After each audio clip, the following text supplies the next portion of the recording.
Sana ito magparesto. Sa Valenzuela. Pili na tanggap yung emission namin doon. Sa daming kabaong. St. Peter to.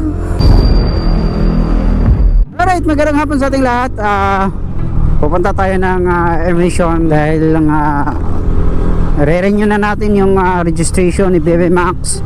So first time ever na mag renewal ng registration ni Bebe Max. So pupunta tayo dito. Pupunta tayo sa emission.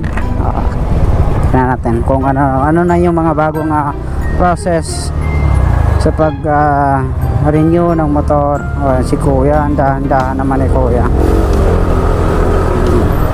Ako meron dito kahit ay wala na kuya, alam ko dito pa yun, may dulo nga dito nga.